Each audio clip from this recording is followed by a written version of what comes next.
Well, hi, and welcome to another LRCC Soundbite. I've got a story for you today about a man who not only didn't believe the stories about Jesus rising from the dead, but actively went around trying to stamp out this new movement that started sweeping the land after Jesus' friends started telling people about everything that Jesus had done.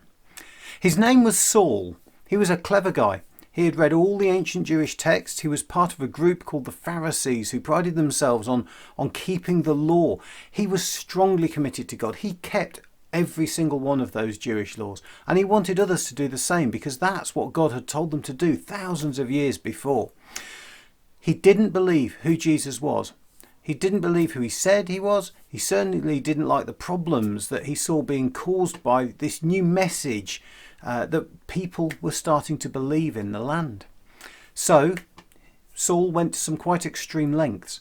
He'd either search people out who were talking about Jesus or believing in Jesus, and he'd either throw them in prison, or worse, he'd have them killed. He was someone the early Christians really tried to stay out of the way of because he wasn't a nice guy to them. Now one day, Saul was leading a group from Jerusalem to a place called Damascus to search out the Christians there. All of a sudden, he was surrounded by a bright white light. He fell down to the ground and he heard a voice talking to him. The voice asked, "Why are you doing these cruel things to me?" And Saul replied, "Who are you?" And the voice replied, "I'm Jesus, the one whom you are being cruel to."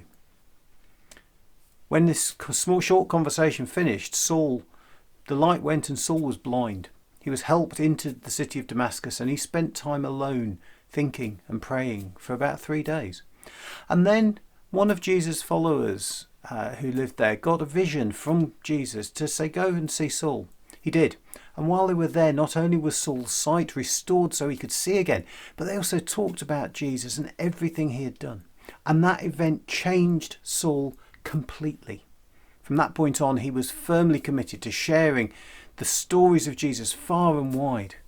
In the Bible, funnily enough, you'll find Saul is also sometimes called Paul. So you might have already heard that name. Actually, his name was both Saul and Paul. As a Jew, in Hebrew his name was Saul, and in the Roman world his name was Paul. So you do see both names used interchangeably.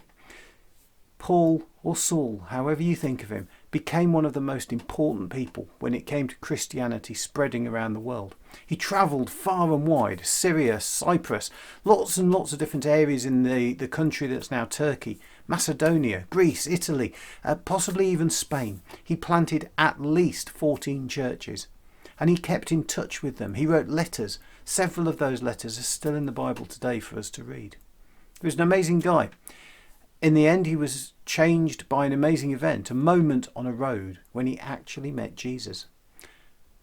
I just want to take this moment, though, to say that this amazing event was something tailored by Jesus for Paul himself, no one else. Saul wasn't going out looking for Jesus. Jesus had to put himself in Saul's way in order for that meeting to happen. I suppose you could say he was even blinded by the stories of Jesus, blinded from them so that he didn't even look at them. There's so many opportunities now for us to explore and find out more about Jesus. Jesus doesn't always have to put himself in our way. We sometimes go searching for him. And that really, I guess, is what LRCC is about. In fact, probably what all the church is about. We are all journeying, we are all seeking, we're all exploring to find out more about Jesus. We'd love to invite you to become a part of that journey with us. It'd be great to see you on Sunday afternoon outside number 44 Lindbergh Road. It'd be great for us to be able to give you a copy of the Bible if you don't have one. Again, just come along and ask us for one. We've got some spares. We'd love to tell you our story. We'd love to pray for you if you'd like us to.